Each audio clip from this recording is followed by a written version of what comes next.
video saying, "Hey, we just had a record-setting year, and all of these people said we should have just shut down business for the entire year." Which the one thing I'll rebut before we start this, not true. The entire premise of this is bullshit. First of all, he's suggesting there were a large part of the media was saying shut down for the year. Yeah, just shut it down. I never heard that, which is not true. Yeah. So this video was his touchdown dance to go after people. And by the way, like taking a page right out of the Trump book, putting media essentially like in mugshots, and basically making them targets for people. It's the way I saw it. Classy. Yep. How many of those media members will be doxxed? Exactly. That's disturbing. So you want to watch it? Sure. Yeah, it is straight from that playbook, brother.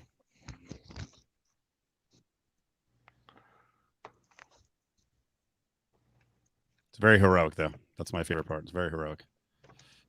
2020 was supposed to be a banner year, a year now defined by a global pandemic.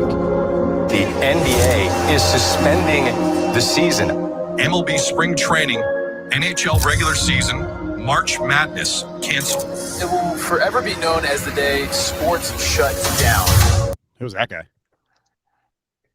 That's the other thing. The choice of video, the choice of personalities on the video and voices is kind of interesting. So it says, while other sports shut down. While sports across the globe go dark, Dana White says this. Who is this? No idea. Anybody? No clue. Show will go on for UFC. Why is one leader sought a way forward? Only one. Here's the other thing about this video, and believe me, folks, it's going to take a while to get through this. Here's the other part of this that's hilarious is you think the other commissioners and other people who run sports are like, what the fuck? Like we all just shut down. We weren't trying. We just gave up because you're the only man in the room. Adam Silver's like, we conducted an entire postseason with all these teams. Now we're just getting ready to start the new season. Like, what are you talking about? Is Dana White comfortable continuing? Dana White is somebody with a flawed intelligence. You ought to be ashamed of himself. But watch as this goes along. He will slip in enemies that go back 20 years, 15 years. There's like a weird fighter appearance where I'm like, God damn, that was a long time ago. So, Bob Arum. He's ashamed of himself. See the names? Kareem Zadam. See how he embarrassed. Andy Nesbitt. More doubts this should even be attempted. There's still a medical danger here. Look at him. I mean, really, it really is like, go get him. I don't know who that person is either. Well, I think a lot of them are general writers. I thought that one said Washington Post, but Gene Wang, Target. Really negligent decision making to make a buck. I mean, that is. Listen, obviously, well, it's a mixed bag on OJ. This is equivalent to like the tactics on OJ when Time Magazine.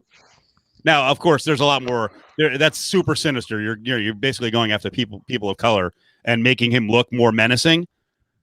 But the mugshots, like the lightening of the skin and everything. The New York Times today that was very critical. I don't give a fuck. It seems dangerous and it seems foolish. There's no way to make a sporting event. Dana, Trink fought Hughes too. It was fucking 2005, and you're still bent about the guy. By the way, that's like a little UFC placard, I think, behind him. That's definitely it's his name from Media Day. That's Junkie, actually. No, I think that's you think that's from Media Day? 100%.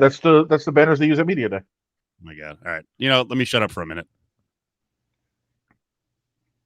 There's no way to 100% guarantee the safety of everybody. We don't dictate the timeline. The virus is the one in charge here. This isn't something that should be happening. So many risks involved in this. There's no way they come out of this completely unscathed. This whole damn idea is reckless. Dana White's legacy, pay me, even if I put you in serious. Who is this? No, what is it? T.Y. Rick Strom of TY2. You realize, and I think I'm correct on this, right, Dana? Does he have someone full-time in PR who tracks media every day of the year? Are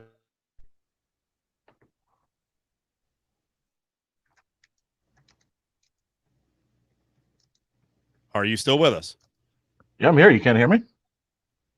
I didn't hear your answer, but I didn't. No, I got you. No, he said he must have some. I mean, I'm sure there's plenty of people sitting around making these, and I'm sure he put the entire video department and said, "Hey, you're staying awake 24 hours a day for the next 3 weeks to dig up all these old clips too." And potentially fatal harm. Lining your pockets with money is more important than the safety of the production staff and the people you have fighting for you. You can't make it totally safe, and it's all fun and games until someone gets this thing. You're not listening. It is purely green. This is totally negative for mixed martial arts in the UFC, and I'm not sure it's one that they'll get over for a while. Dana's way off here, way wrong. The virus forced businesses across the country to close their doors. The global fear of COVID-19 as cases around the world continue to grow. I'm not afraid of the media.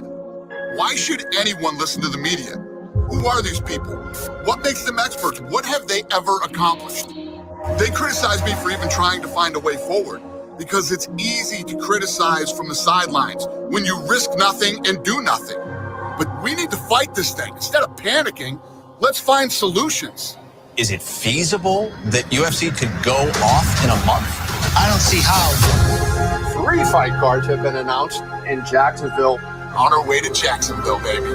If the UFC or any of these organizations want to go to Florida, that's a recipe for disaster. No matter how hard he tried, you can stop us now. I've also secured an island. We're going to do all of our international fights on this island. No matter how hard you try, you can stop us now. Dana White devised an insane workaround. The UFC is apparently building a facility on a private island that they're calling Fight Island. It's such a stupid idea. I don't really have any trust in them making it something that's marketable or cool. No matter how hard you try, you can stop us now. We're going to do everything above and beyond to make sure that everybody is safe. He's saying his fighters will be taken care of. However, White does not care if there are sacrificial lambs for the betterment of business. The media said I was risking people's health to line my own pockets. I didn't do this so I could make more money. I have plenty of money. I did this so my fighters could make money and my employees could continue to make a living and feed their families. You can see that no expense is spared as far as making sure that we're safe. Will you be willing to pay pay-per-view money for something that shouldn't even happen? Our events were successful in every way, shape, and form that an event can be successful. I'm proud of my crew. We pulled this thing off.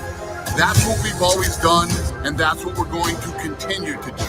Even if you believe they're taking all the precautions.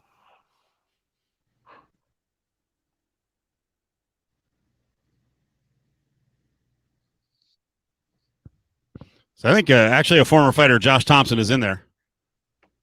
Right in the lineup. Even if you believe they're taking all the precautions, it's still a high-risk scenario. There's just no way to completely eliminate. Who? I'm not saying these people don't influence. She's from NPR, so, but it's very interesting. I mean, again, this shows you, like, you follow MMA pretty closely, Adam, and this shows you over at the UFC offices, they are combing every day to find negative opinions from the media. Because some of the people that unearthed here, I'm like, whoa, someone from NPR? I mean, yeah. I think that was, who knows where they got that from. But you're right. I think they were saving a lot of things. They were holding on to a lot of things. They were probably saving them mostly to not credential them to future events and things like that. We'll let it roll out here. The risk that someone could get sick. The media are not in the news business. They're in the clickbait business. They think negativity sells and gets clicks. So that's what they deliver. Negativity is their product. But I'm not going to let that stop them. Anytime there's great success, it's surrounded by negativity. But here's the reality. None of the media people know anything about this business. No matter how hard you try, you can't stop us now. A lot of people people did not want this to happen. But what we're really good at is proving people wrong. That is what we do at the UFC. That's a cool video.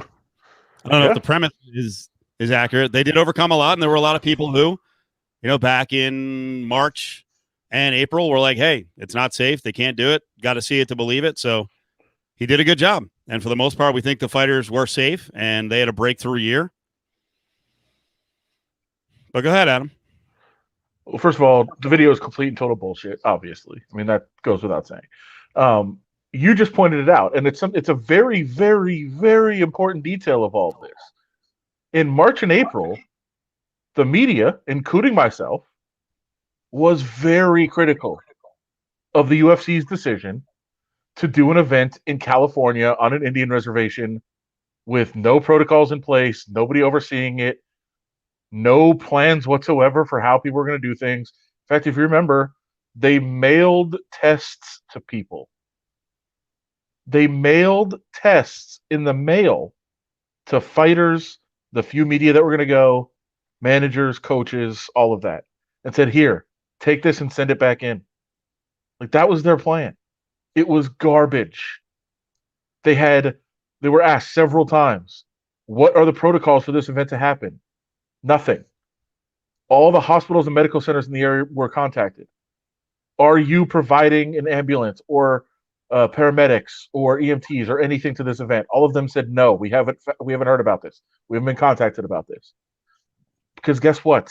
And I think I've said this before, and we say this all the time, that we know a lot more than we're allowed to say on the air, on Twitter and stories, anything like that. Newsflash for a lot of people. That event in California was never going to happen. Ever. It wasn't planned to happen. They announced it, but they never planned on going through with it. They didn't have safety protocols because there wasn't going to be an event. And the criticism was, where are your protocols? Why have you not announced anything? Why have you not said what you're doing? Why do the hospitals in the area not know about this? The answer is because they weren't going to do an event. They never were. That was to get people's attention and to do this whole charade. They weren't ever going to have the fights. And all the criticism was then, in March and April, of them trying to do this. After May, when they said, here's the fights we're going to do, here's how we're going to do them, here's our 40-page protocols that everybody has to follow, the commission is in the loop, the commission has approved, the states have approved, Nevada and Florida, the Abu Dhabi government, and we're going to follow these protocols. After that happened, how much criticism was there?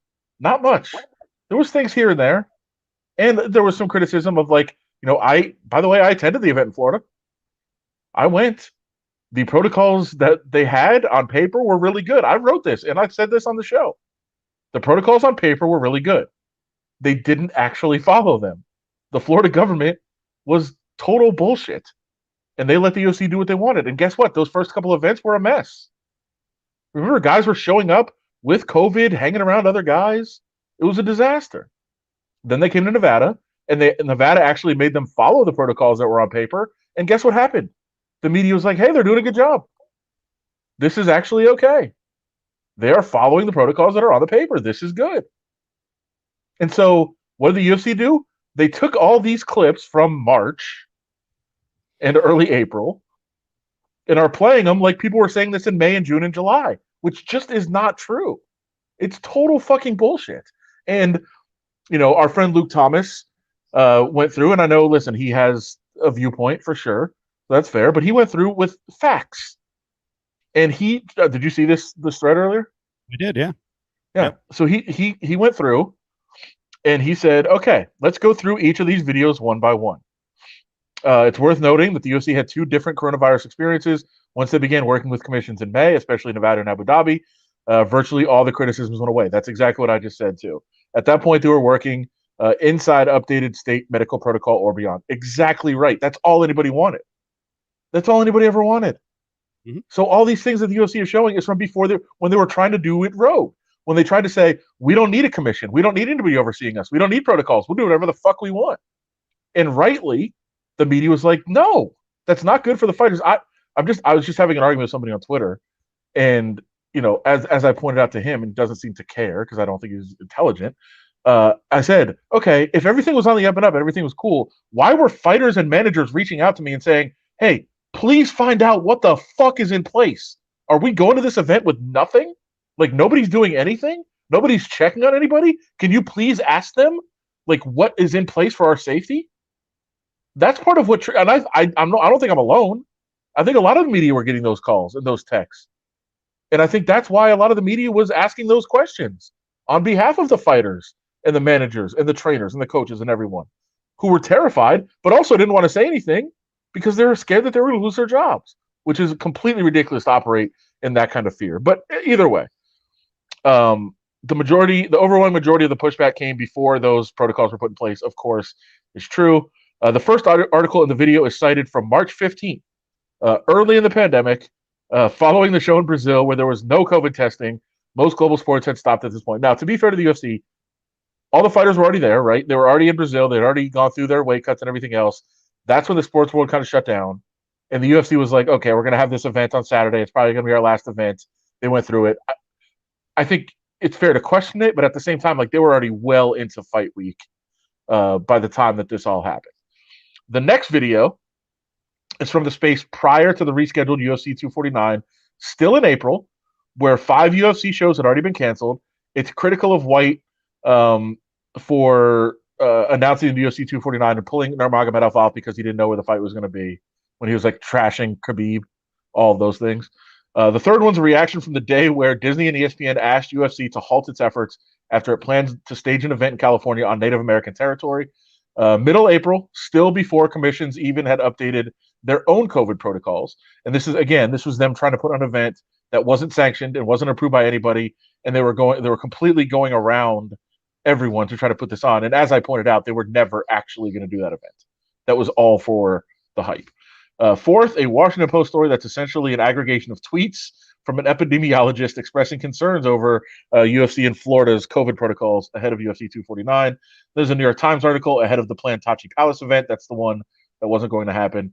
Again, these are all March and early April before anything was put in place. Sixth, an article, it doesn't appear to be much of anything other than an angry headline. So they just got the headline and they threw it up there. Seventh, an editorial before UFC Brazil, the event early in the pandemic where there was no COVID testing. So this was, hey, the entire UFC or the entire sports world is shut down. The UFC is still going to do an event this Saturday. The sports world shut down like Thursday. The UFC was doing an event Saturday. They went through with the event. But again, everybody had already traveled there. Everybody was already there to fight. Medicals were done. I think in retrospect, you say they probably shouldn't have done it, but at the time, it was a very weird time. I'm going to forgive the one in Brazil for sure. Eighth is just a regurgitation from Jay Mariotti. And as Luke says, who cares? Yeah, exactly. Right? I mean, that's a guy who said excommunicated from media, and that's the kind of stuff he writes. And he's only got one outlet that's cooperating with him. No one else. I don't like media bashing. That's because then it plays into that actually plays into Dana White's hands if we're fractured.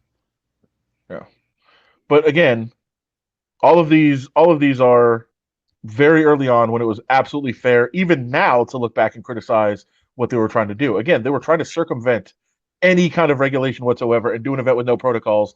But as I pointed out, they weren't trying to do that. They were just trying to announce it, get the headlines, and then they were going to cancel it all along. They never intended to actually go forward with that event. And as Luke points out, they also have a video in there from June, much later than all the other articles, and it says epidemic in the headline. The problem? It's not even about the coronavirus or UFC's handling of it. Like, it was about a totally different topic. Mm-hmm. And they threw it up there. And now here's the biggest one. I'm not. This is not Luke. This is my own thing that I saw. Somebody actually pointed this out on Twitter as well, which is great. The Ariel Helwani clip in there. You saw the quick clip from Ariel? Yep. Have you seen his full quote? No, they didn't put it in. They took it out of context. Yeah. His quote in there was something like, this is something that just shouldn't be done. And what he was saying, if you look at the full clip, was, there's people out there that are saying this and saying that and saying, hey, this just shouldn't be done. And he's like, but the UFC is doing this. Like, he's almost defending them in the clip. And they took out the part where he's like, he's quoting somebody else. Like, what on earth? Because he's got a long list of enemies. Like even John McCarthy, Yeah, because he hates John McCarthy. And some of these beefs go back. Josh Gross obviously is the long-standing beef, a media guy to Southern California, and he's been going at it with Josh basically since like 03 or 04. And like I said, Triggs, Trigg had more fights in the UFC after Trigg used too, but like that's a 15, 12-year-old battle. Aram's in there. Like, it's all strategic. So I have a couple of questions for you. Okay. Why do you cover this beat? Well, I don't. Because you aren't. Well, you do still. If you didn't, you'd be off it completely. And I actually wonder why the RJ covers it, because, as you said at the beginning of this is a bit threatening towards the writers and the media people. Why would you put any of your people in jeopardy to this sort of horseshit? Yeah, I mean, I would agree with that. I would say, and the fake media thing, people pushing that is eventually going to kill your business. You guys are the first ones who are going down and going down hard. Not that we're like in some great shape in radio, but this all undermines what we're doing. And I've been telling you for like 7-8 months since you really get on this Trumpian, fake media kick. He's rooting for you, Ed Graney, everyone else at the paper to go under. Why would you cover it? Because it's your job. You're going to take the high road. And when you see something like this that is disingenuous, I mean, this is not, he didn't put this together. You just mentioned he's pulling quotes out of context. Why cover it?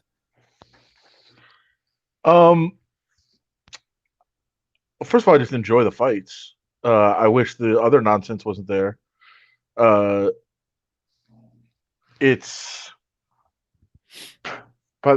I just saw a local media person praising the video, by the way, who's that? Dear Lord. B-Sal. Well, he's a moron. Not surprising. Yeah. He was also frankly, anyone who has Dana on radio, you're a dope. He's rooting against your interest. Do you understand? Even Adam knows this, and Adam's had it happen. Luckily, Adam is super professional, and he does cover both sides of the story, so Dana respects you. But there will be a day when you do something where he will turn his back on you, and you will get eviscerated, and you know it's coming. Oh, I've had it privately. It hasn't gone public. Right. Privately, it certainly happened before. And here's the difference, because someone earlier was asking, and I'll stop ranting here in a second. Okay. But I've been disturbed by this for like 9 months, and I don't understand. I mean, I was going to start messaging people today. Dave Doyle, who I worked with years ago. Who else was talking about it? Now I'm blanking on who's McKinnell's friend, Andreas, right? Andreas Hale. Yeah. I'm just like, you guys are so good at what you do. Why do you cover this? This is childish. Well, I enjoy it. I like the fights, and I want to cover the fights, and I also want to be around it enough to understand, when a situation like today happens, like this video coming out, I want to be involved enough with the details and everything behind the scenes to understand how to do a show like this, how to put it into proper context for people. And there's certain people that are never going to get it. Like people I'm arguing with on Twitter are never going to get it because they're just, I can let you guess which political side they're on.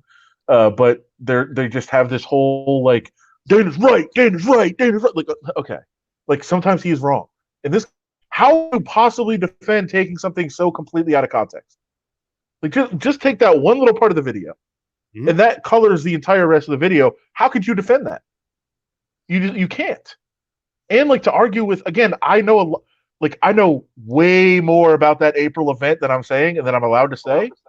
Way more. I'm just telling you that event was never going to happen. The reason they didn't release safety protocols for that event was because it was never going to happen. They never did them because they weren't going to do an event. They didn't have safety protocols. And guess what? As soon as they wrote safety protocols, which is all people were asking for, they publicly released them and bragged about them. So if they would have had them in place for the April show, they would have put them out then. Yeah, this one cracked me up. No, there's no local media members in the highlight reel because our radio group does not cover them, right? No. Most have no interest in the sport. I'm sure Ed Graney is all, I don't want to put words in his mouth, but I'm sure he's mostly uneasy covering it because he sees his stuff. Yeah. We don't cover it. So there's no one on radio. And What are you going to get? Again, I don't want to go after the people who are super Dana friendly, but there's people in the Las Vegas market. You're never going to get them saying anything that's critical because it's their meal ticket. No. Also, just for the sake of this audience and understanding, the RJ doesn't want to cover UFC. I have to fight and scrap and claw for any UFC story I do. Yeah. And I have to justify why is this an interesting story? Why is this relevant? Every single time I write a story. Yeah, is this true? It doesn't. No, it doesn't at all. How does it do against the Raiders? Nothing. Listen, if it did, how does it do against VGK? Not good. But the VGK gets destroyed by the Raiders too. By the way. But go ahead and say what you were saying, because I know your place is very big in editorial, and obviously we're all looking to make money now. Sure. If it did drive clicks, then we'd be covering it a lot more. It doesn't. It doesn't move the needle. I'll tell you this, Connor does. Yeah. Connor stories do. Ronda Rousey stories do. That's why I have to fight and scrap and claw to cover a pay-per-view event here in Las Vegas, like a heavyweight championship of the world between DC and Stipe Miocic, and yet they will fly me to Australia to cover Ronda Rousey. Like, you can tell what drives clicks by what we're investing in, what we're traveling to, and what we're really trying to cover. Right. By the way, CJ Cards fan says Ariel gets buried or bullied left and right by UFC and brushes it off and continues to work. He does. He doesn't brush it off as easily as you think he does, and especially if you've noticed, this year there was a big rise of, hey, whatever you think about Trump and politics and MAGA and all that, the more disgusting thing is there was a gigantic rise in folks coming out and really no discomfort in showing anti-Semitism. Yeah. They got an issue in the organization with a lot of fighters, and especially online, dangerous shit. And I'm not comfortable with it at all. And I'm telling I'll just to go back to why do you cover this? I will say I appreciate Adam fighting with facts because he really is an insider. He's one of the 5 best guys covering this, even though he doesn't cover it as much as he used to. But you do need voices or responsible voices like you. I haven't seen Ioli write anything yet. Maybe he did, and I'll check that out because Kevin's obviously very tight and has been covering UFC forever. I liked what Luke Thomas did. I thought that was awesome. I like that people are pushing back. I think all of that stuff is great, but I don't know.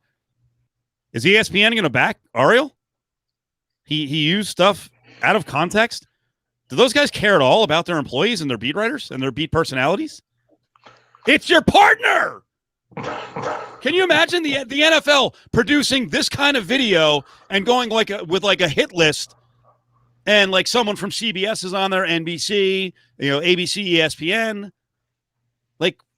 Who would do that? And I understand this guy doesn't play by the rules. Here's one more too. Here's one more too. By the way, real quick, because I know so many fighters, because they're part intimidated, they're part grateful because he did help them make money this year, and it would have sucked going 9 months without a salary. So that is really good. You notice there was about maybe 3 or 4 fight clips. Did you break through and make this all possible against COVID, or did the fighters? There must be fighters who were like, I didn't see him in the cage. That the Holland kid, right? He's never going to say anything because he's on his way up, but the kid fought 5 times. Yeah. I mean, there's so much in this, and I like the fact that I'm talking about it for 15 minutes. Shame on me. I told myself I wasn't going to do it. This is whatever. But at the same time, you do what you want to do, bro. But I will tell you, there are. He did stay away from certain people, which I think is interesting. But I also believe a lot of those people know where the bodies are buried, so to say. So, and he probably does deserve some credit. He deserves a lot, but the storytelling is not factual. The timeline is inaccurate. I just saw our friend Xavier Pope just responded to a tweet. Could be a lawsuit there for the video. Josh Gross brought up they use my likeness, they use my audio or video without my permission, and I simply retweeted and I looped in Xavier's because he's one of our legal guys, and I was like, hey, is this legal? My guess is it's legal. I don't think Dana would do this and put his whole video department in jeopardy. They have great lawyers. I don't think he'd be that reckless, but I don't know. Figured I'd ask. But I think taking somebody out of context and using it as an attack piece, as Xavier said, misappropriation or false light suit. So there could be something there. Again, for those who don't know, whatever even if you're 100% on Dana White's side on this, he used a clip clearly out of context. There is no debate that was out of context. It was the exact opposite of what the person was saying. So if he had such a strong case, he wouldn't have to do that. He could have used plenty of clips that were actually ripping him and criticizing him. Didn't have to take people out of context to include him in here if he had such a strong case. So yeah, I think he deserves some credit for forging ahead, allowing fighters opportunities. But again, he was, and there's a lot of moving pieces there. The media was criticizing him when he was trying to evade regulation and try to slip in an event where there was no watched guard, there was no guardrails, no watchdogs, anything. Away from public eye with no plan, nothing. It is not even close. Sorry, I'm answering comments while I'm doing this.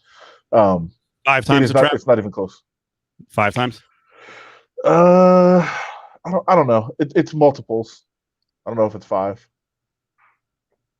But yeah, it's definitely significantly more. I like.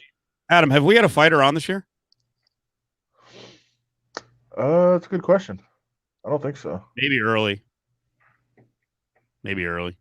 but and I haven't had. Here's just. I mean, I think anyone who listened to us for a long time, we did it because we liked it and we thought it deserved coverage. We started covering it back in 2004 on local radio, and we got skewered for it. And our bosses they didn't say don't do it, but they don't care if we cover it. Yeah. And we didn't get much. We used to do an MMA show, on and off for years and years and years. We got no complaints when it went away. So it's all right, well, if no one cares. I mean, I think obviously there's a market. It's ESPN's taking it to another level. I'm not going to deny that UFC is gigantic, but I don't know. I think it's kind of telling. I think it's kind of telling that 2 of the bigger outlets in town have just basically said, nah, sorry. And I still enjoy the fights. I still want to go to fights. And, I would have gone to the last 2 fights if I hadn't tested positive. That's for sure. Ari says we had Holloway on. Do we have him on in February? Might have been December. You come in studio? He might have. He came in to do a podcast with us at the RJ too. So yeah, I might have got him into the. I don't know. There you go. Just to go back, I'm bouncing around to many things here, but the question on the Raiders and VGK.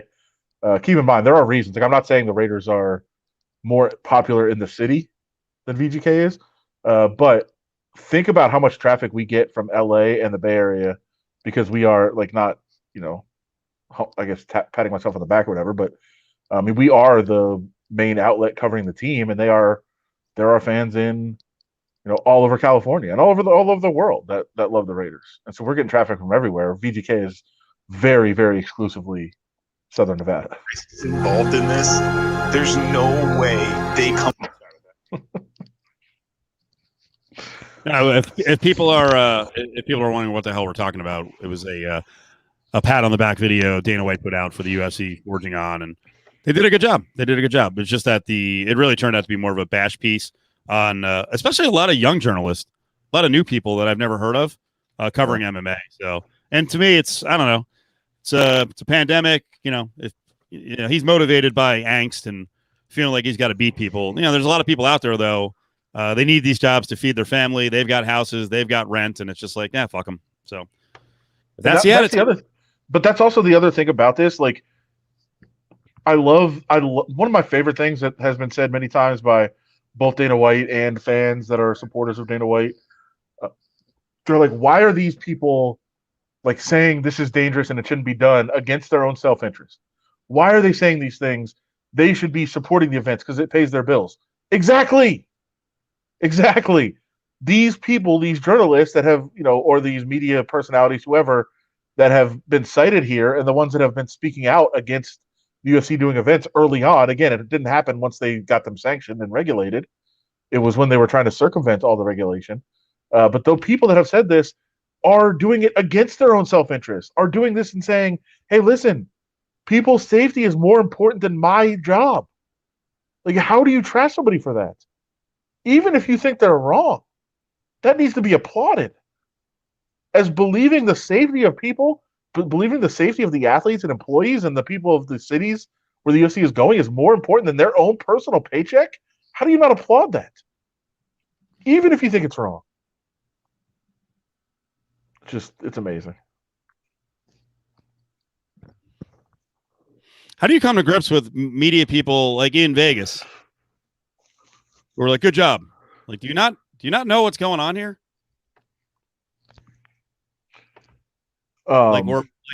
Certain people are impervious to the constant cries of fake news. You're good to go. Okay.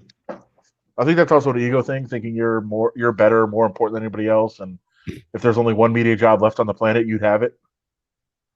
Possibly. Yeah.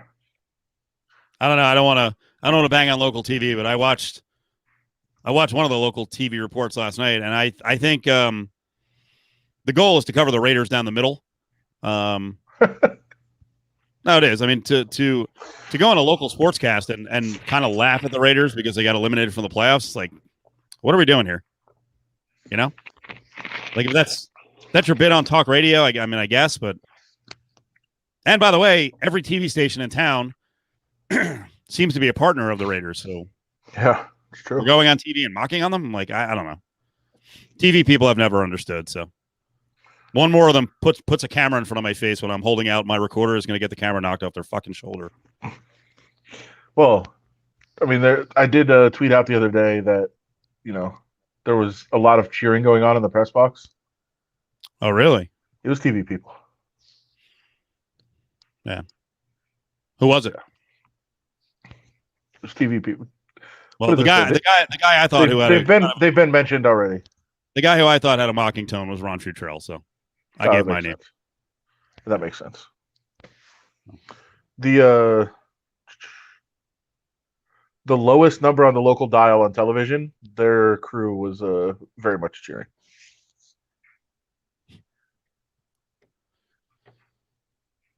I think that's enough plausible deniability. I don't know what to tell you. If Amber didn't learn her lesson from the freaking beating she got from the WNBA player, then they're not your friends. You don't need to root for them. You're not going to curry favor. Stop. You're there to be objective. Try to do it down the middle. Now I'm not down the middle when it comes to MMA because now, for me, it's gotten personal with all this fake media stuff. And so, but for the most part, I don't know. I guess, that's both sides of it. So you got one guy kind of laughing at them and mocking on them. And then you've got the other side, cheering for them. So I don't know what we're supposed to do in the media anymore. I know what I'm doing, but I don't know what they're supposed to do.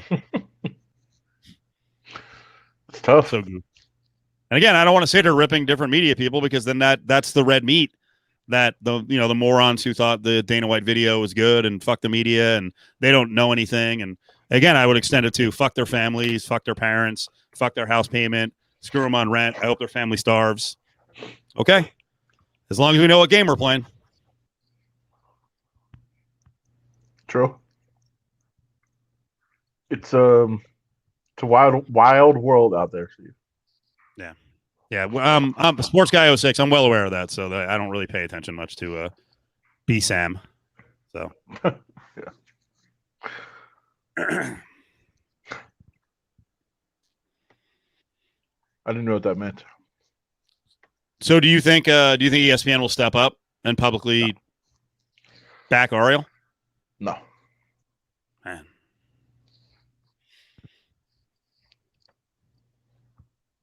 I just don't.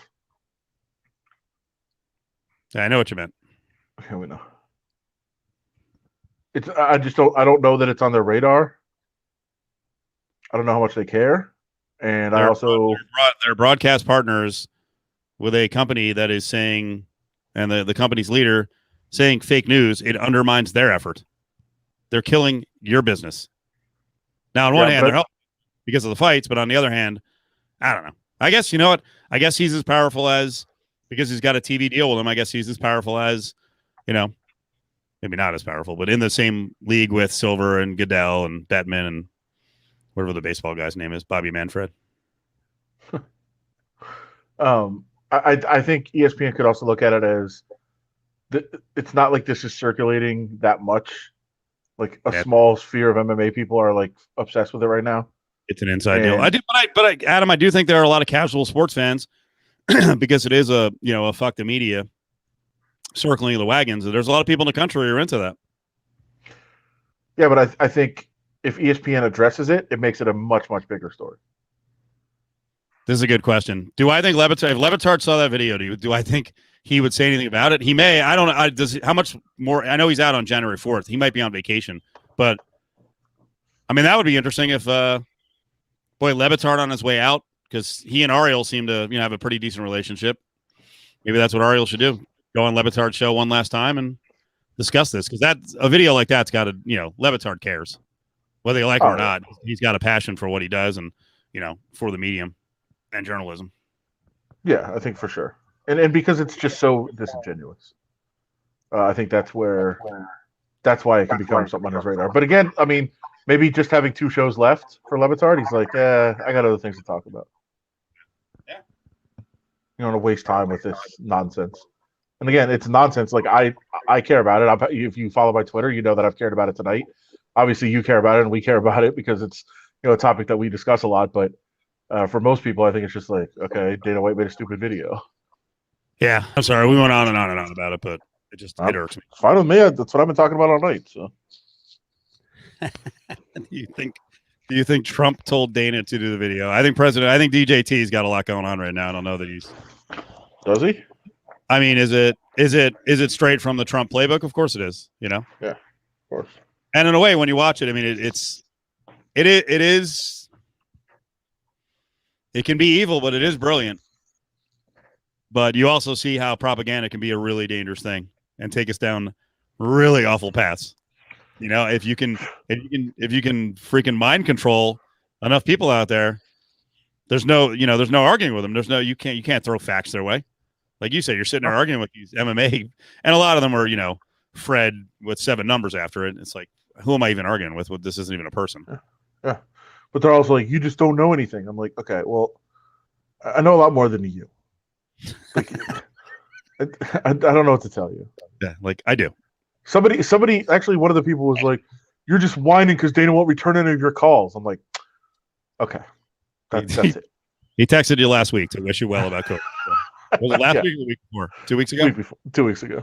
I mean, you have a good relationship with him, but like you said, there's a lot of stuff that he does that bothers you. Sure, and we've talked about it, and I've pointed out before, and I've cited it. But like when you're arguing, you're like, that's your comeback. Like, hey, because like my dream life would be basically, I mean, I don't know, sleep 7 or 8 hours or whatever, but then the rest of the time just argue with people, but have real passionate, even borderline angry arguments, but like fact back and forth. Fact, like, let's go. Let's trade facts. Let's trade information. Let's have an argument about this. Let's trade observations and real things. But then when people like, I don't know if they just don't have the facts or don't have the information or are just too dumb to comprehend it or what, but then they just fire back with something that's not relevant and not what you said.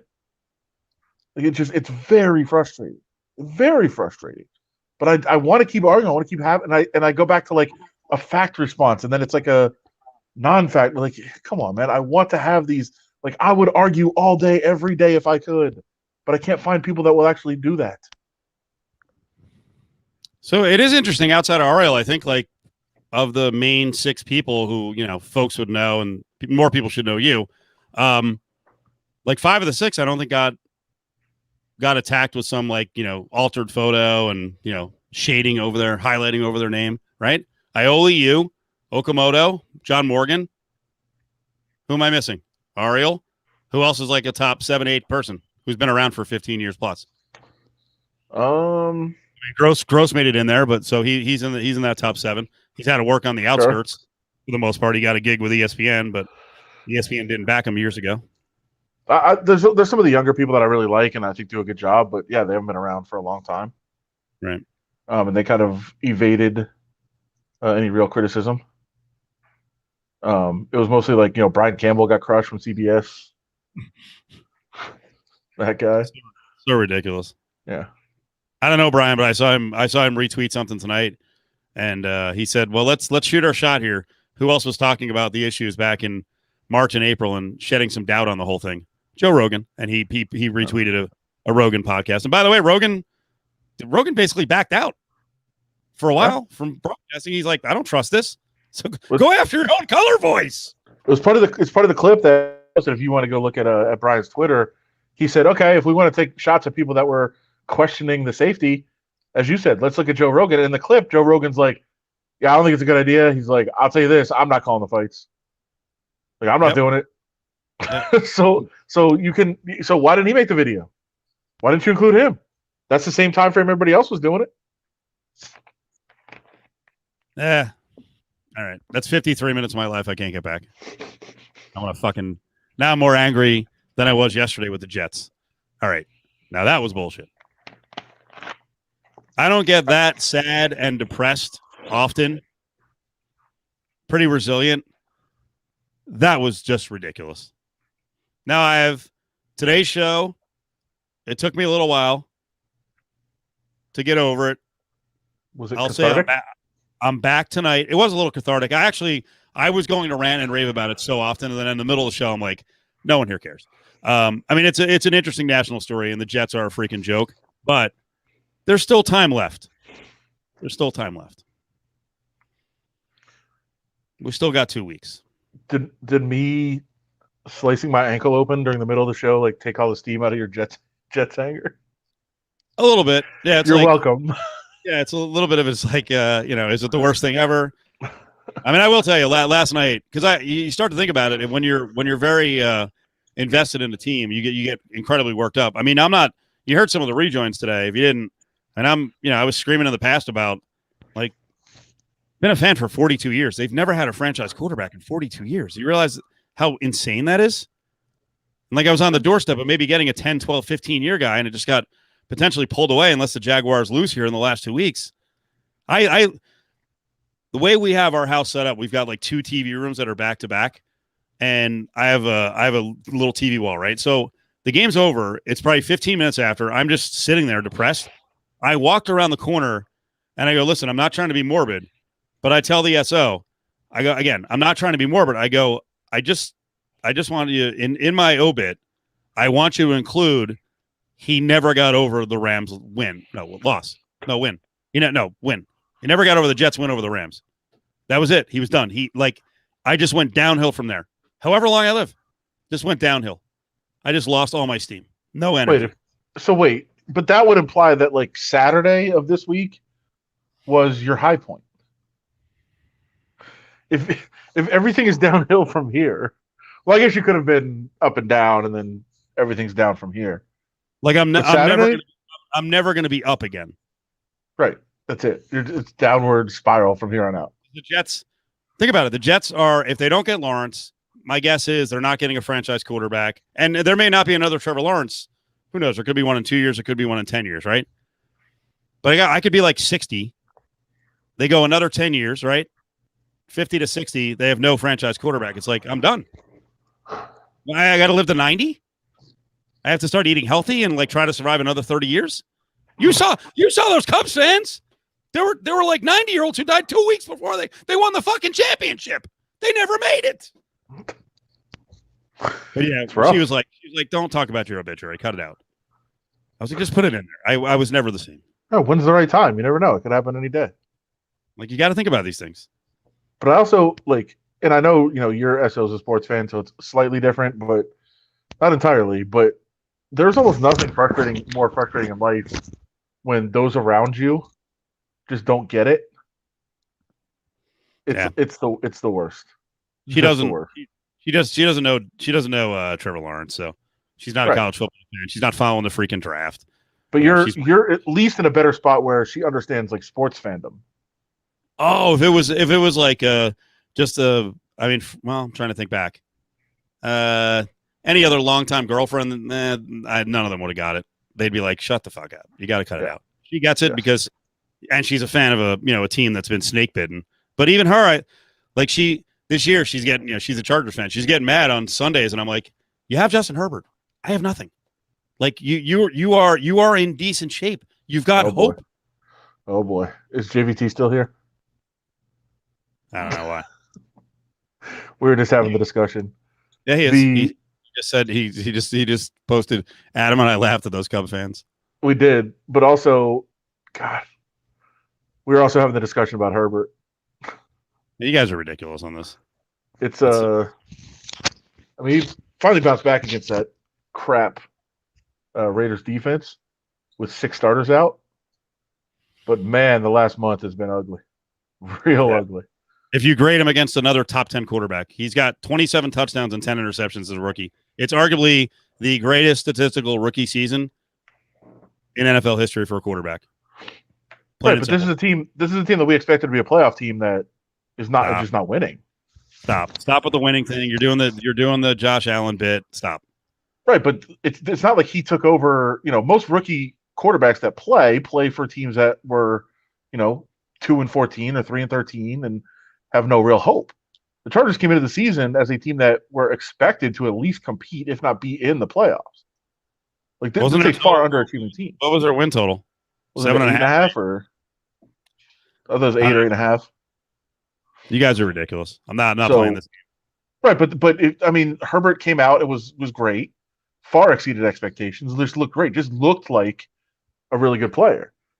And then he had those 3 games in a row. I think his yards per attempt was that like 4.5 or 5 for 3 games? That's like the Chargers total was the exact same number as Ty got and the Chargers. Same exact number. 7.5. The Jets total, what you said? No, the Chargers. The Chargers total is the same as the Chargers? Raiders. Chargers, same as the Raiders. Right. And the Raiders have, they're going to be right around that number with an entire defense out. The Chargers are far under it. Come on. Listen, Derwin James is out. Bosa's been out on and off. Ingram has been out. They've lost multiple offensive linemen. Their best offensive player was out for like 6 weeks. Stop. All of those things are true. And Herbert came out and I thought looked really, really good. Again, we talk about this when there's no film, when people don't understand what you do, what your tendencies are, when your offense looks completely different. And then he had those 3 games with his YPA was around 4.5 or 5, which is like horrifically bad. And then bounced back against the Raiders. So hopefully he was just in a funk and he'll snap out of it. But there was definitely some concerning games there for a while. Okay. Yeah, he's a rookie. You'd expect that. But I think this this narrative of Justin Herbert MVP, okay. Who said that? Nobody, but it's like, well, they have a guaranteed superstar. No, but the Chargers are set at quarterback for the next 10, 15 years. Without an injury, they're set at quarterback. Do you think he's Jared Goff? Jared Goff. He's better than Goff. Jared Goff is limited by arm talent. That's the problem. Jared Goff can't make the throws. Why am I doing this? The thing that Herbert should have, unless he has some devastating shoulder injury, is that Herbert can play poorly at times, but he looks like he's always a guy with weapons who can pop off a 40 or 50-yard throw.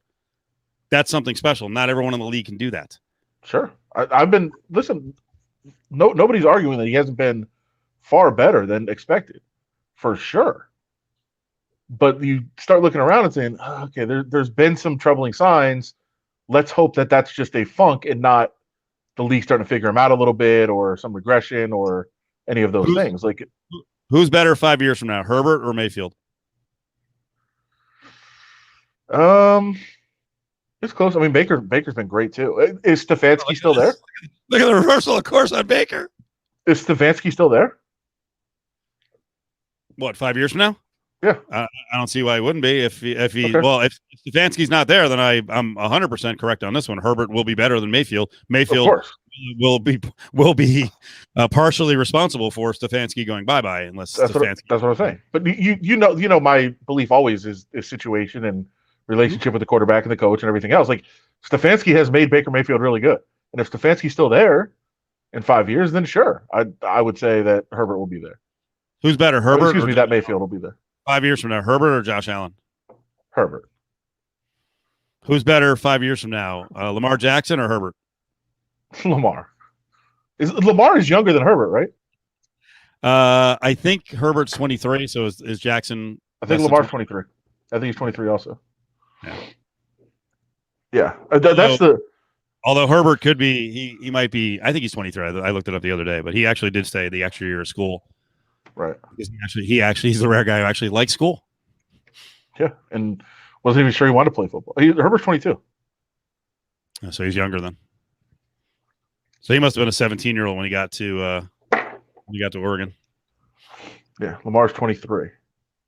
That's the crazy part about Lamar, because I was seeing this. I saw this the other day, like top 5 quarterbacks that you would start your franchise with or something, and it was, of course, everybody was just naming rookies, and I was like, yeah, Lamar Jackson already has an MVP, and he's younger than most of these rookies are, or the same age.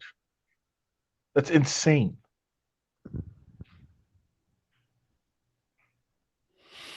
So how about the Steelers tonight? Oof. That was. Are they going to close with a complete fizzle and then not even win a game in the playoffs? Yeah, I think so. I mean, it depends what their matchup is for sure. And talk about another team that just has a ton of injuries. But this is such a case of, look at what's really happening, not just what the record is, not just, being caught away. I don't know if you saw some of the PFF stuff tonight, but I mean, they were basically dancing on the logo. About when the Steelers were 11-0, and everybody was just getting carried away with, hey, Steelers are great, this team's awesome, they could win the AFC, they could win the Super Bowl. And PFF, a couple of the guys that came out and they were like, yeah, they're not. And it starts with Roethlisberger. Roethlisberger has been trashed this season. Yeah. And the replies, because I went back and read a lot of the replies tonight. My God. I mean, the results-based thinking on some people. They're like, yeah, he's just not playing well. Like, don't buy this 11-0. Like, don't read into this too much. Like, the underlying numbers are terrible. The tape is terrible. Like, there's a lot of problems with this offense, and with Roethlisberger. And people were just so mad. So mad. This is a good discussion. Why blame Bucci? It took 10 minutes to get my coworkers to understand what a Steeler is during a game. All right. That sounds like a co-founded company discussion. Isn't it just a steel worker? I think pretty much. Wasn't it the freaking the hard hat? Yeah. Steel Corporation logo originally, I think. I guess like steel workers are kind of a dying breed, right? Yeah, unfortunately. Most people have never seen them operate or like actually work. Damn, it was dying for all the right moves. Let's not do 20 minutes on that. Tom Cruise. I've never seen it. Yeah, U.S. Steel is the logo. Thank you, Truth from Duluth. So we could have Browns Steelers for the division. All we need is Browns to beat the Jets, and they better fucking do it.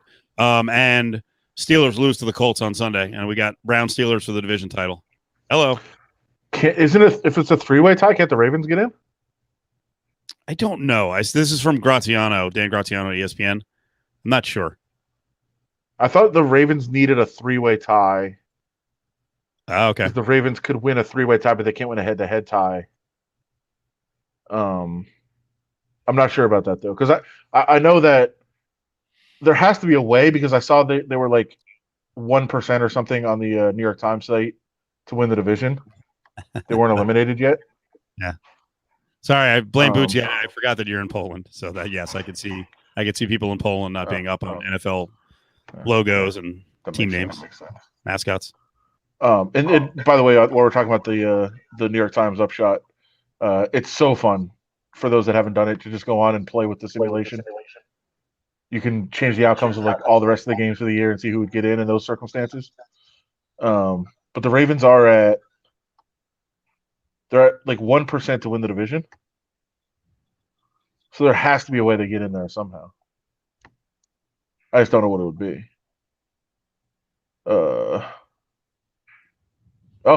It says 1%, but it says they can't win the division now. So I guess whatever changed. Oh, you've taken 7 tests now? And Adam, you haven't gone back to get a negative, right? No. Jesus. Now your 17-year-old kid has it. Oh, it's a disaster. Awesome.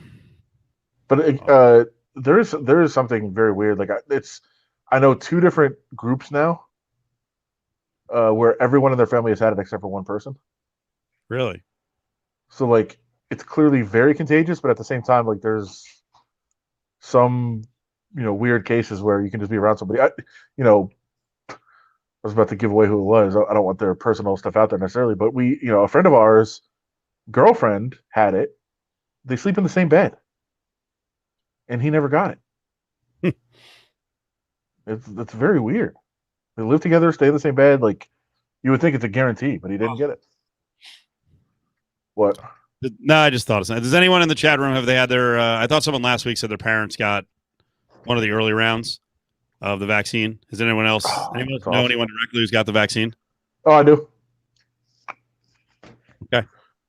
You know who is in the medical field now that got it is well, she posted it publicly, so I could say it. You remember Diane that used to work for UFC? Really? What's she doing? She's now a nurse, I think.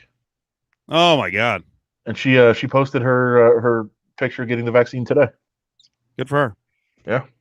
So she couldn't have been a nurse more than like 2 years, unless I have been following her very closely.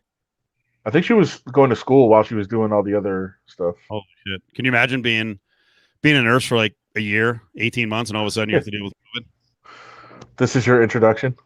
Man, it's like so CJ Cards fan says 2 nurse friends of mine got their first dose last week. Interesting. Sports guy says mother, father-in-law, sis, bro. Oh, they all have it right now. They all have COVID. Oof. What do you think about? What do you think when you see pictures of COVID hoaxers, politicians, and they're getting the shot? You're like, wait, like Joni Ernst gets the fucking shot before I do? Yeah. And she was she was a COVID hoaxer for months and months and months. She gets the shot before we do. It's ridiculous. I will say, regardless of what their beliefs are, what they thought, like I do think there's certainly a case to be made that prominent, important people in the government need to get the vaccination. Do they? Like just for continuity purposes? Yeah, I think so. Senators need to, really? I think so. Like Kelly Loeffler, who doesn't show up half the time to do her fucking job. Oh, hopefully she's not going to be a senator much longer. Well, but yeah, I think they do. I think they do. By the way, this is not purely a political thing because there's plenty of Democrats who are fucking assholes and do nothings and contributed to this nonsense where folks out there are not going to get what they got in the first round of stimulus, and weren't real loud voices when all the COVID hoaxing stuff was going on. So if you were all quiet that whole time too, then it's guilty by association. So you shouldn't get the fucking vaccine first either. Yeah, I mean, I kind of see that, but again, not political because I'm saying like, yeah, Jody Ernst should be able to get it. I do think important people in the government probably need to get it. It's also, it probably does something for, the effort to make people aware and to actually get the shot when people like that are getting it. Do you think that's true in the chat room? Do you think that's true that people who are apprehensive about taking it? And whatever, I get it with Marcus. There's some people out there who are like, hey, it's out too early. But there are straight anti-vaxxers who are also COVID hoaxers who do not want to take this vaccine because, again, they don't want to be controlled by the government, which is a thought. It is a thought. Dangerous road to go down, right? But those people will, like Joni Ernst in Iowa, you're one of those people. And you're like, oh, Joni Ernst is getting it. All right, I'm in. Really? You don't think there's people that will get it because Trump gets it? I don't think so. By the way, did he get it? No, not yet. But I'm saying I think there's people that would shoot themselves in the head if he shot himself in the head. I mean, Mike Pence got it, right? Did he get it today or yesterday? It's like, He did. Are there like hundreds of thousands of people who are like, Pence got it, I'm good now? No, because nobody, even his family, nobody gives a fuck about Mike Pence. Nobody cares. He barely exists. All right. So Miller J says he agrees with Adam that they'll be good role models. I mean, even if they're not good, they can't be like bad. It has to help something. That's true, actually. Just tell them not to take it, and they'll take it. And also, this by the way, isn't real. I agree with this. I agree with this part. I don't think he'll make it a public spectacle. I think he'll just get it and not tell anyone. Probably already got it. He says I'd be less likely to get it if politicians are. Most American politicians are idiots. Yeah, I don't know. I think they're brilliant at making money. Most of them. That's why they do this. No, don't say that. They gave us $600. That'll save you. Yeah. And then the attitude that like we can't just give away money. It's our fucking money. Pay taxes. The whole time I've been working. What do you mean? It's you can't give it away. The fuck have you been doing with it? Sorry, we added to the defense budget, so that's good. Kamala's getting it next week. I agree with this on many fronts. Many aren't. They're not, but anybody like I would say put a channel. Like put a channel on like C-SPAN of just showing people getting the vaccine. Like that would be good. Something. Just show that it's happening and the people are getting it and they're not just it's not killing them. All right. Are we mad that Seattle may get the NBA team before we do? Another reason to hate Adam Silver. Very hateable guy. Will they though? If they announce a team, they're announcing two. Seattle will go well with Louisville, which I say Louisville should be blocked for a long time. I don't think that city, unfortunately, matches the values of the NBA. Yeah, could Kansas City or Louisville beat us? No. Or another wild card, like Nashville.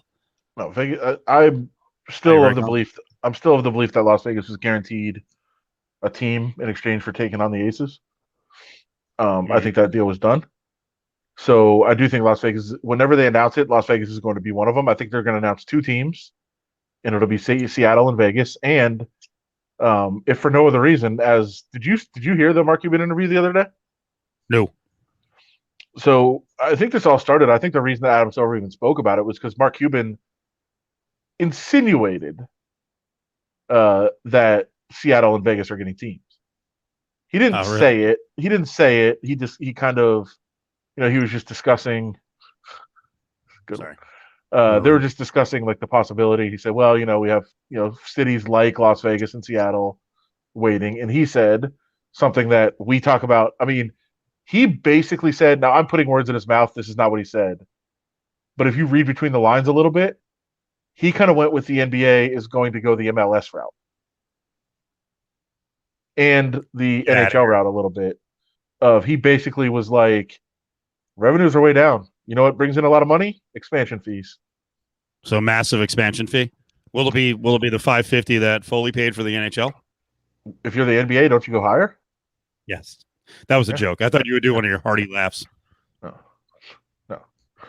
No. So yeah, he said it would be a quick way to bring in money, and Seattle and Vegas are ready and make sense to expand. And by the way, this is great. Look at this. What if Vegas gets a team, but it's owned by Trump? I think that would go over. Again, that's another perfect match for the culture and the direction, the philosophy of the NBA. Yes, Donald Trump owning an NBA team. I think it's going to be owned by MGM. But yeah, I do. I think it's possible that the NBA in search of a quick stream of revenue. Yeah. I wish if we had one American sport, the relegation, I would follow that sport all the time. Right, G League to the NBA. Vice versa. Yeah. Also, I would love that. There you go. much. $1 billion. Not bad. I would assume Foley's not interested in working with NBA players, right? That's good. Probably not. But like I said, I do think MGM would be at least part owner, if not the owner of the franchise. I think the Aces were just an audition, show the league that they could do it, do a good deed for a team that needed a home. If there were a billionaire or someone super, super wealthy from Vegas to be kind of the face of the franchise for the viewers, who would you want it to be? Because one of the guys I would have named it just died, unfortunately. Tony Hsieh. Who else? Well, I know Adam, who. I can't even believe you're hesitating. Will you I know do it? Who wants it? Well, tell me in a second. I figured you would just blurt out Sheldon. Mr. Adelson would love a team. Exactly. What are you doing? And he'd be a great owner. I know that that'd be a good one. Funny, we just spent an hour talking about it, but I know the oh boy, a group that has put in a bid. Yeah. Lorenzo Fertitta and Dana White have put in a bid for an NBA team in the past. Oh wow. Secretly, privately. But they're also interested in buying an NFL team. I know they were in on the Broncos. That's what they wanted to do. They want into pro sports. Well, I mean, they have the UFC, but they want into pro team sports, and it would make sense. I'm sure they'll make a play for it, but I think the MGM already has a line on it. I think C-Top should get a part of the franchise. CTZ? He's a great guy. What about Penn or Teller? Okay, and why not? I mean, if we're going to strip entertainers, do you think Dana would behave the same? Would he behave the same way around the NFL?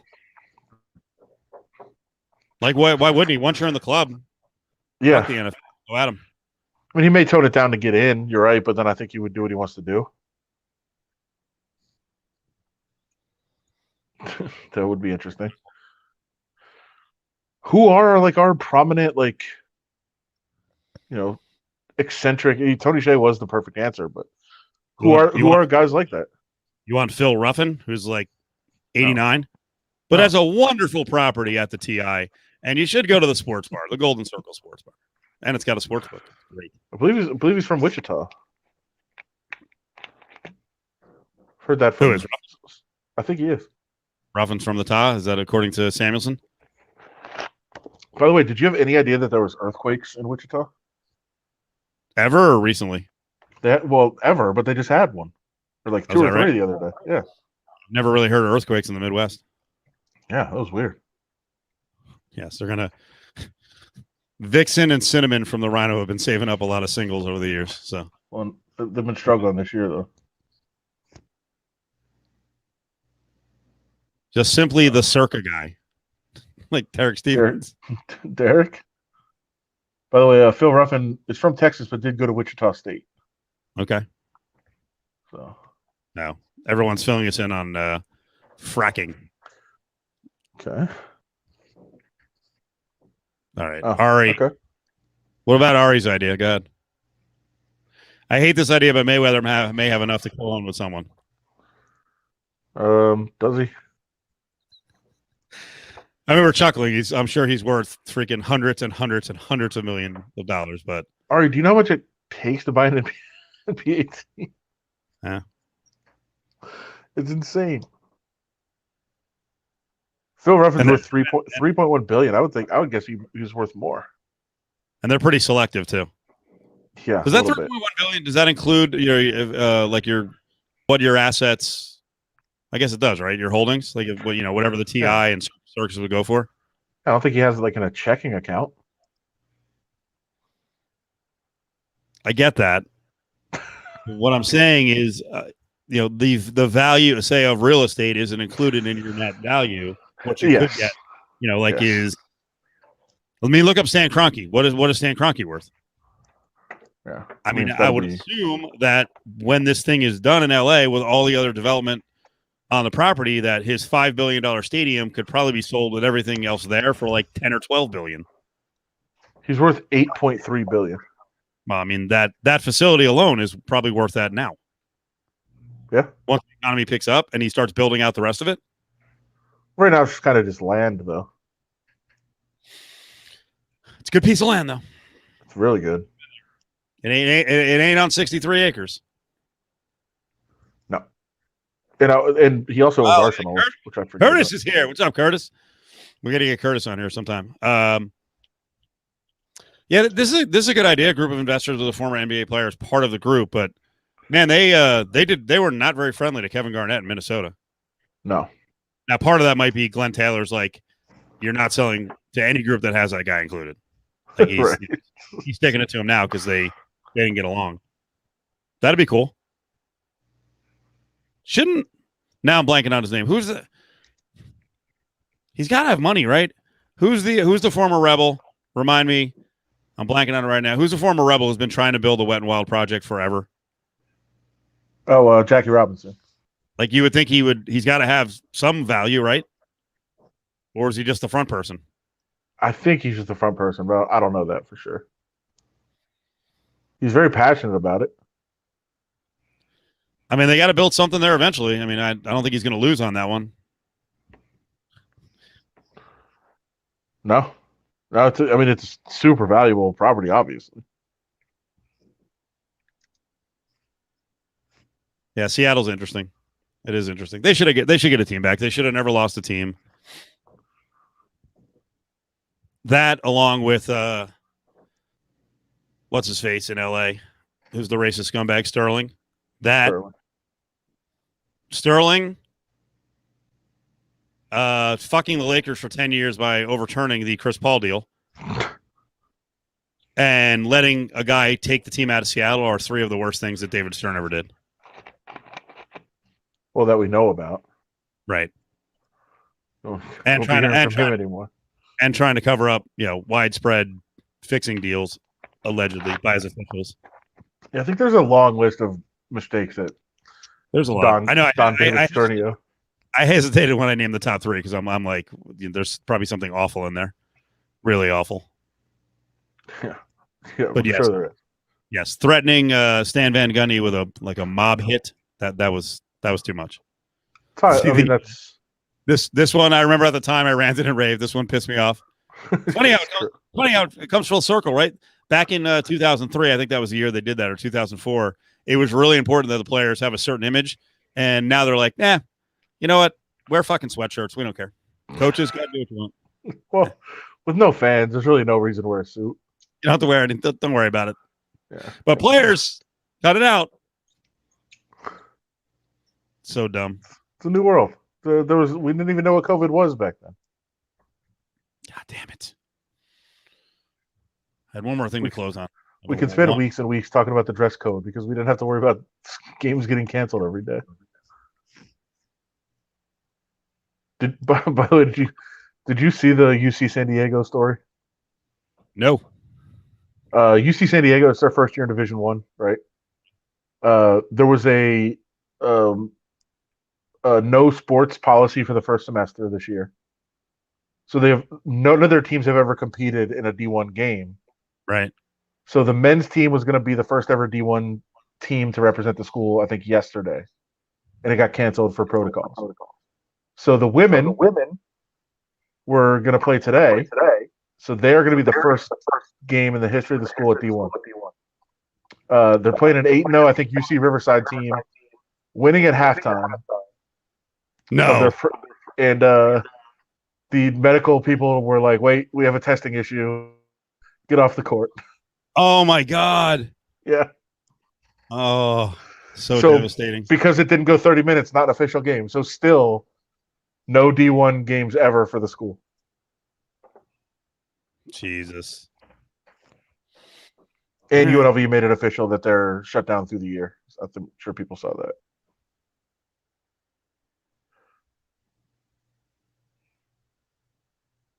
Tomorrow we'll have a lot of 2020, not the season. Tomorrow we'll have a lot of NBA because Von Tobel's in. Okay. Have fun with that. I assume we're spending 90 minutes on LaMelo Ball. Did you get the pass I sent you? I'm watching it now. It's ridiculous. I love that pass. Like I there's something about passes that I get way more excited about than shots or dunks. Right. I thought that was a great pass.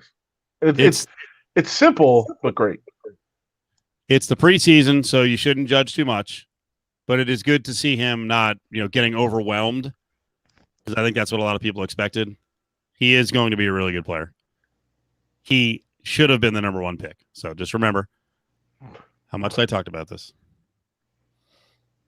Yeah, what is this? Just past midcourt, and he's just like, it was the look away, obviously, and then the smoothness of the pass, just perfect in stride. It's great. He's going to be good, man. And he can shoot. His shot is not this horrendous, thing that needs to be fixed. It needs to be fixed and needs a high release, but very excited. Yeah, it looks good. Looks good. And he can at least be on the floor, unlike James Wiesman, I guess we're going by now in Golden State for my nerves. Right? Wednesday is Festivus, so I was thinking of doing this. Candy and I will man the first 90 minutes or 2 hours.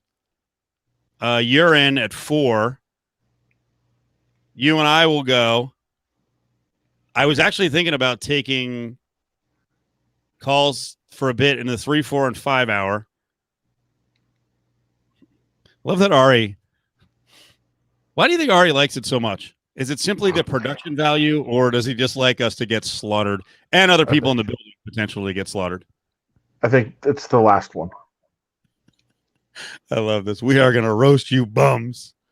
Good. So what I was thinking about doing is I will be in from 2 to 5 and then probably take off. We can do it. Why? We get way too silly, for one thing. And we won't even take calls because we'll just be goofing around.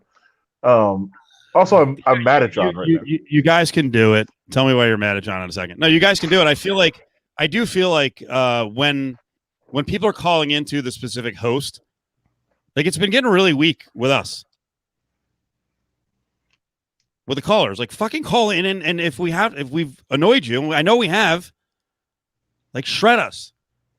But I think you not being there early and then me not being there late and John won't be there for a period of time and the Candy won't be there late. I think if we mix and match, we're going to get better results. Yeah, that could work. What do you think, Ari?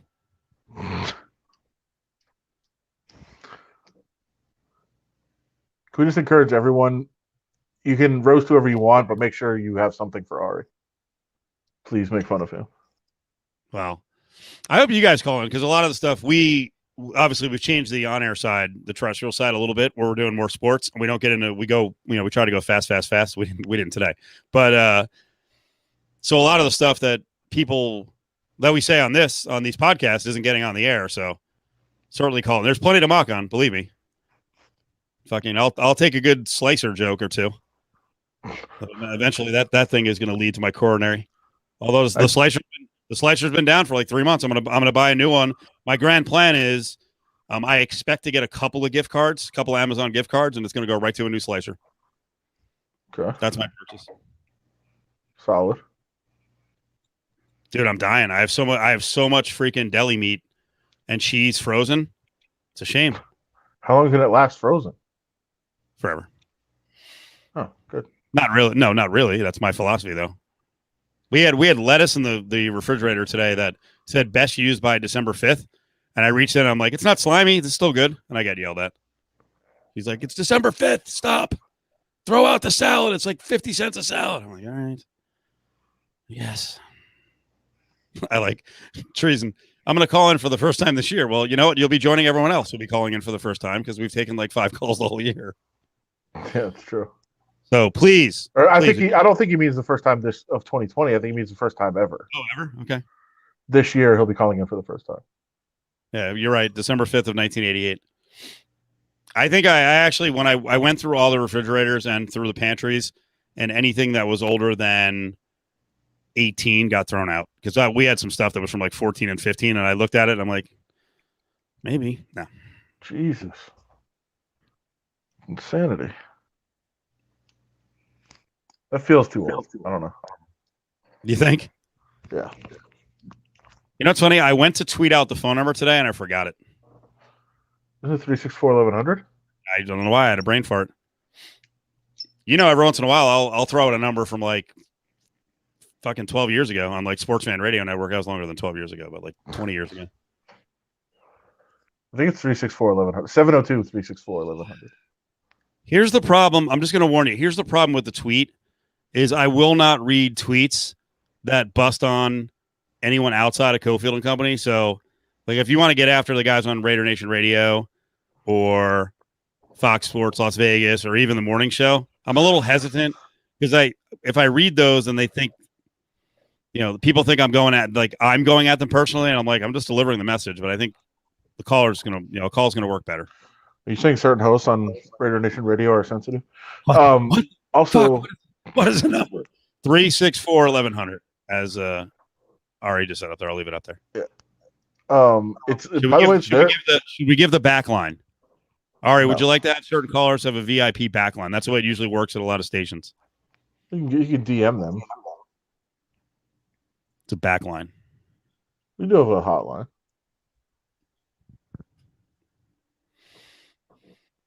Thanks, Smitty. I believe you. There were some people who felt really bad. My janky TV setup like has wires exposed everywhere, and like by the third person who mentioned it when I sent out the picture of the Ramit, I made a guy or someone feel really bad because I was like, screw it, I'll delete it, and I just deleted the whole fucking thing. I was like, I've had enough. I'm like, I'm just not mentally stable enough to deal with my wires after the Jets had lost Trevor Lawrence. I'm like, I gotta get out of this. How much, or did you do that wall yourself, or did somebody do it? I did it myself. That's why it looks like ass. No, actually, that's a lie. You know that I have a handy woman who helped me actually put up the brackets because I don't trust myself. That thing would come crashing off the wall. So no, I need to have. Good. Wiring wise and everything, you just need 4 TVs and it's not that hard, or what? The wiring's easy. Okay. Pretty much. Yeah. But you want to hide the wires, so you either have to get some sort of like plastic strip to put all the wires in and cover it, or someone needs to go in there with a drill behind each TV, you know, and feed it through the wall down to a hole wherever you're so that, and that's like I suck, so I'm not gonna ruin my whole freaking wall. Yeah. I have to bring someone in to do it, which I'm assuming it's pretty easy, but as someone said, be a man. I'm not. When it comes to that, I am not. The way TVs are so cheap right now, I was thinking about doing it. I love the setup.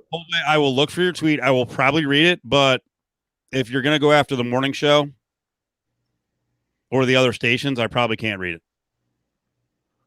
And what I was going to say with the Raider Nation Radio people. Yeah, if you call in and bang on them, like, I can't stop it. Yeah, but it's their first year in the building. I don't know if they're prepared for what goes on. God, that would be awesome. Not to be like mean spirited, but you know, we get stuff every year, and I'm like, yeah, you make a good point. You know, I still haven't fixed anything you've criticized me on, but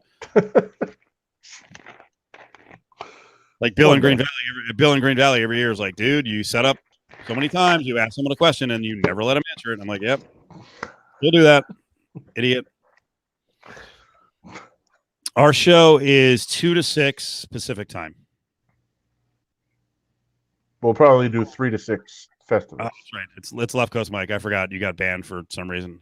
I don't know what's going on with Allie. So we gotta circle the wagons on Allie, and actually I don't know what's going on with Alex because Alex texted. He's a host on Tuesdays on this, and he texted me like maybe 45 minutes before we're gonna go on, and he said his roommate tested positive for COVID, and he like had a fucking run out of the place. So I don't think he has it, which is kind of a terrible thing to say. I should be texting him on the reg to find out. All right. Is that what the kids say? Ari says, I know a few things we actually did improve on from last year's Festivus, so maybe it's some like sound stuff. Oh, good.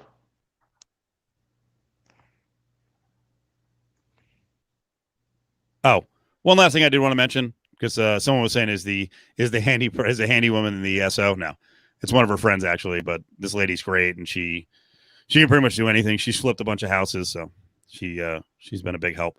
Oh, but I did want to mention the SO. So the SO last night she already had this plan, but I was like totally down on the dumps about the Jets, and she had this like big night out planned, and I was like, fuck, I don't know if I can get fired up about this, but it was Christmas themed, so I threw on one of my cheesy Christmas jackets, and we went to a restaurant, and then there's something over at Tivoli Village. I think it's called Santa Baby, and it's basically like a little pop-up bar with a bunch of Christmas trees.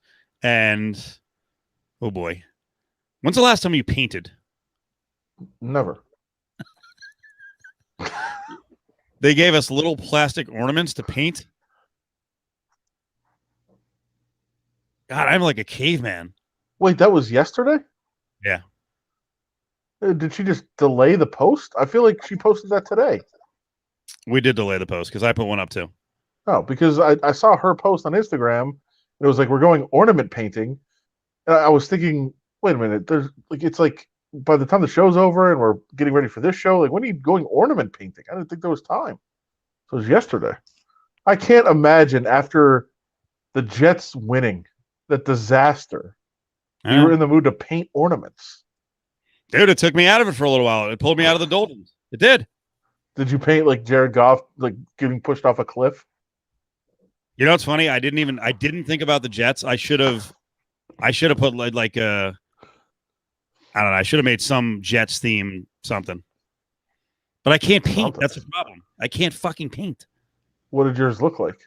It was horrendous. You know what? I'll send out a picture of it. I tried to do a Christmas tree. Here's the other thing. When you can't see colors and it's pitch black in the place, like I had my phone light on, and then I'm trying to do like I did a Christmas tree. It looks like ass, and I didn't let it dry because I have no patience. So it basically like it was green, obviously a Christmas tree. I tried to start dotting ornaments or lights, and it just smudged. Then I figured like, all right, I'm gonna do a snowman. It's easy, right? 3 white circles and like a black hat and and then I like the mouth is all effed up. It's combined with one of the eyes. Like there's a streak down there. But speaking about the crooked mouth, I actually watched Little Nicky tonight. I'd never seen it before. What? First time? That's a movie. It's interesting. The snowman had Little Nicky's mouth. Okay. I got so desperate. I was like, okay, I'm going to do a gift. I'm going to do a white gift with a ribbon on it. And I almost fucked that up. And then I tried to do candy canes. Like I did a little white J, but then I couldn't get the red line across smoothly. So that was like all smudged. I'm like, could I ever paint? Am I just old? My hands are just like too fat, or like, this is nonsense. You could never paint, I'm sure. And I wonder what the percentage is of people that can draw / paint or not do those things. Like I absolutely can't. I'm the least artistic person ever in that regard. But that's what it is right there. Slicer. When you work a slicer like my family, it's nothing delicate. I'm picking up sides of beef. Now I got to be delicate. But have you on the percentage of people who can paint? Have you ever played like one of those Jackbox TV games? I don't even know if you know what they are. Like everybody in the room plays like through their phone, and it's like if you have a party or something, you put it on the TV, and there's certain trivia games where you have to like answer questions, whatever. But there's one game that's essentially a drawing game, and you get to see like what everybody put together in their time. It kind of flashes on the screen, and I feel like it's about 50-50. And there's really little gray area of like either you can or you can't draw or do something like that. What were you better at? I'd love to know what were you better at, Pictionary or Taboo? Taboo for sure. Of course, yeah, me too. Words, yeah, much better. Plus, there's a defensive side of Taboo that I was awesome at. What, counting or telling people when they violated the rules? The buzzer. The buzzer. Would you be shocked to know that me too? Of course, the buzzer's a fucking weapon. You know how flustered people get with the buzzer? Of course. And of course, you're a rules guy. So like, even if someone has the tiniest snippet of one of the clue words, and then you start arguing, and then the hourglass runs out. Like, yeah, that was your time. Sorry, don't argue. Yeah. Get back to the loose. Focus. You got buzzed. Move on to the next word. But if I remember correctly, I feel like you just buzz just to buzz. I will push like it. You use it as like a horn, like to try to throw them off. I'll push it. Yeah, I'll push it. I will push it when it's a violation of the rules, and that's it. I'll walk that line. All right, important question, and thank you for the reminder of the tease, and then we're done. Why is Adam mad? Mad? I'm sure we'll get into it, John. But I poured my heart out to John and to some other friends of ours Sunday morning about not obviously didn't pour my heart. I'm joking, but I said I rarely watch. I watch awful things. I visit awful historical sites. I'll do any of that stuff. I'm watching this tonight. But for some reason, that Heaven's Gate documentary really fucked me up. Like it did. I was a mess. I don't know why. There's nothing in particular. There's nothing I can point to. It just the whole thing, the 4 parts, really, really messed me up. And I was telling John and some other friends that on Sunday, and he texted me today that he's like halfway to the first episode. I was like, dude, I told you not to. I was basically telling you don't watch it. He just goes right forward with it. Was he complaining that it was terrible? Not yet. No, he seemed like he was into it. Right. It's not terrible. It's good. It's just, there's something about it that really, really affected me. And I think part of it is it's called Heaven's Gate Cult of Cults. It's 4 parts, and it walks through. It's 4 different. Like the last one is about like the mass suicide. I think people know Heaven's Gate. It's the largest mass suicide in U.S. history. Yeah, it's so weird.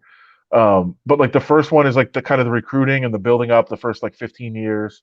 It was a 22-year long thing. Like they were in this cult for 22 years, people in and out or whatever. But a couple of things that really did, not to give too much away if people are going to watch it. You said you were going to watch it. But like they had their ups and downs of people that were in, like high numbers, low numbers, took their fair share of criticism. But one of the things it tells you is you like to look at people that join cults as dumb. Like, oh, that's just an idiot. They were easily influenced, whatever. But that, like, it goes into the fact that, like, almost nobody in there was dumb. And many people that join cults aren't dumb at all. Like, they actually don't want dumb people because they don't understand the message and those sorts of things. They can't communicate it well.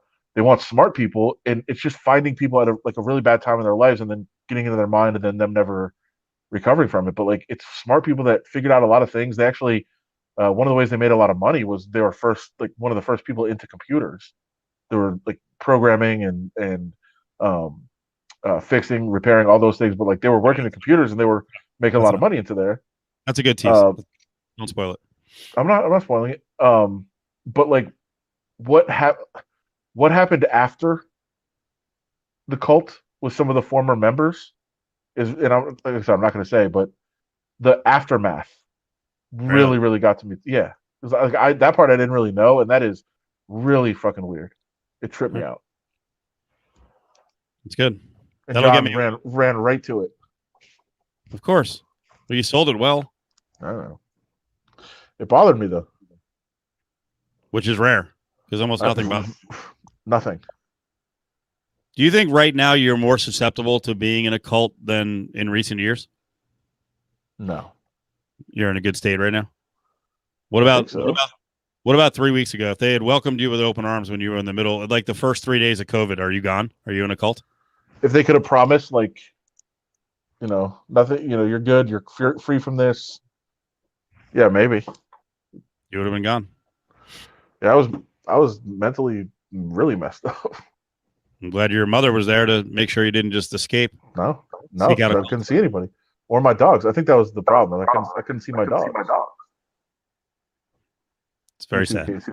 I know. All right, we're back tomorrow with some crew, and then Wednesday we'll. I don't know if we're going to do. I know Mangano was asking earlier, one of our listeners, about doing Festivus. I guess we could do some sort of Festivus with Petro on Wednesday. We'll see how that works. But I think Festivus works best with the phone call, and it's uncomfortable, and you just got to sit there as they shit on you. Yeah. You can do it here you could send links out to people on here that requested them and have them pop in. Maybe. Then we could have people in to do I don't. I think Kirk last week got cheated. I think Petro kind of smothered him and like just shit on the idea that the treasure hunt was like going to be interesting, and I found it fascinating. And I don't know, Soren never let him really get going. But I totally forgot that. I have to go back and watch it now. But I really wish I would have watched that live because I am obsessed with that, as you know, and I need to see how exactly that went down. Yeah, poor Kirk. Well, didn't you say he still thinks it's out there? He thinks they're lying about where it was found, and he doesn't think all of it's been found because he still believes that it was in that. That he thought it was in Utah, right? Not Colorado. Yeah, he thought it was near like Duck Creek in Utah. So, all right, I have to go watch a sick documentary about a cult. Ugh. Well, cheer me up.